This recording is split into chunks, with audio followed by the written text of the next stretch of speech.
விண்கற்கள், சிறுகோள்கள் மற்றும் விண்மீன் மண்டலப் பொருட்கள் பற்றிய விரிவான பார்வைக்கு உங்களை வரவேற்கிறோம். இந்த விண்வெளி பொருட்கள் பற்றிய அடிப்படை புரிதலுடன் ஆரம்பிப்போம். விண்கற்கள் வால் நட்சத்திரங்கள் என்றும் அழைக்கப்படுகின்றன. அவை பனி, தூசி மற்றும் பாறைகளால் ஆன விண்வெளி பொருட்கள். ஒரு விண்கல் சூரியனை நெருங்கும்போது அதன் பனி ஆவியாகி ஒரு பிரகாசமான தலை மற்றும் வால் உருவாகிறது. ஹேலியின் வால் நட்சத்திரம் போன்ற சில வால் நட்சத்திரங்கள் மனித வரலாற்றில் பல முறை காணப்பட்டுள்ளன. அடுத்ததாக சிறுகோள்கள் பற்றி பார்ப்போம். பெரும்பாலான சிறுகோள்கள் செவ்வாய் மற்றும் வியாழன் கோள்களுக்கு இடையில் உள்ள சிறுகோள் பட்டையில் காணப்படுகின்றன. பூமிக்கு அருகிலுள்ள சிறுகோள்கள் நமது கிரகத்திற்கு சாத்தியமான அச்சுறுத்தலாக இருப்பதால் தொடர்ந்து கண்காணிக்கப்படுகின்றன. இப்போது விண்மீன் மண்டல பொருட்கள் பற்றி அறிந்து கொள்வோம்.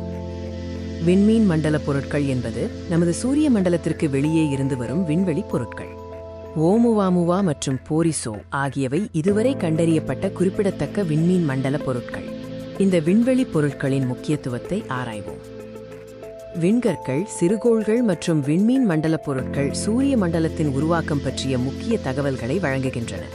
இந்த பொருட்கள் எதிர்கால விண்வெளி பயணங்களுக்கான சாத்தியக்கூறுகளையும் வழங்குகின்றன. விண்கற்கள், சிறுகோள்கள் மற்றும் விண்மீன் மண்டல பொருட்கள் பற்றிய தொடர்ச்சியான ஆய்வுகள் எதிர்காலத்தில் பல புதிய கண்டுபிடிப்புகளுக்கு வழிவகுக்கும். சூரிய மற்றும் சந்திர கிரகணங்கள் பற்றி தமிழில் ஒரு விரிவான விளக்கத்திற்கு வரவேற்கிறோம். இந்த வீடியோவில் இந்த பிரமிக்க வைக்கும் வானியல் நிகழ்வுகள் எப்படி நடக்கின்றன என்பதை பார்ப்போம். வணக்கம் நண்பர்களே. இந்த வீடியோவில் நமது பிரபஞ்சத்தின் சில கண்கவர் நிகழ்வுகளை பற்றி விவாதிக்கப் போகிறோம்.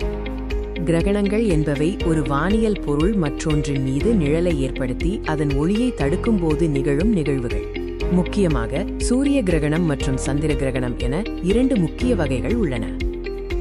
முதலில் சூரிய கிரகணம் என்றால் என்ன என்று பார்ப்போம். ஒரு சூரிய கிரகணம் சந்திரன் சூரியனுக்கும் பூமிக்கும் இடையில் வரும்போது நிகழ்கிறது. இது சூரியனின் ஒளியை முழுமையாகவோ அல்லது பகுதியாகவோ மறைத்து பூமியில் ஒரு நிழலை உருவாக்குகிறது. சூரிய கிரகணங்களில் முழு சூரிய கிரகணம், பகுதி சூரிய கிரகணம் மற்றும் வளைய சூரிய கிரகணம் என 3 வகைகள் உள்ளன.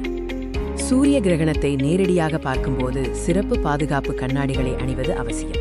இப்போது சந்திர கிரகணம் பற்றி பார்ப்போம்.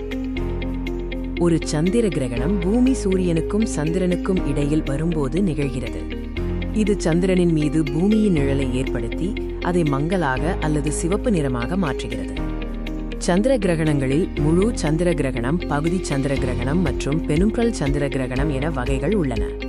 முழு சந்திர கிரகணத்தின் போது சந்திரன் பெரும்பாலும் இரத்த நிலா என்று அழைக்கப்படும் சிவப்பு நிறத்தை பெறுகிறது. சூரிய மற்றும் சந்திர கிரகணங்களுக்கு இடையே சில முக்கிய வேறுபாடுகள் உள்ளன. சூரிய கிரகணம் பகலில் நிகழ்கிறது, அதே சமயம் சந்திர கிரகணம் இரவில் நிகழ்கிறது. சந்திர கிரகணங்கள் சூரிய கிரகணங்களை விட அடிக்கடி நிகழ்கின்றன மற்றும் பரந்த புவியியல் பகுதி முழுவதும் காணப்படுகின்றன. இந்த கிரகணங்கள் நமது பிரபஞ்சத்தின் அதிசயங்கள். அவை இயற்கையின் அழகையும் நமது பிரபஞ்சத்தின் மகத்துவத்தையும் நமக்கு நினைவூட்டுகின்றன. இந்த வீடியோவை பார்த்ததற்கு நன்றி. இது உங்களுக்கு பயனுள்ளதாக இருக்கும் என நம்புகிறோம்.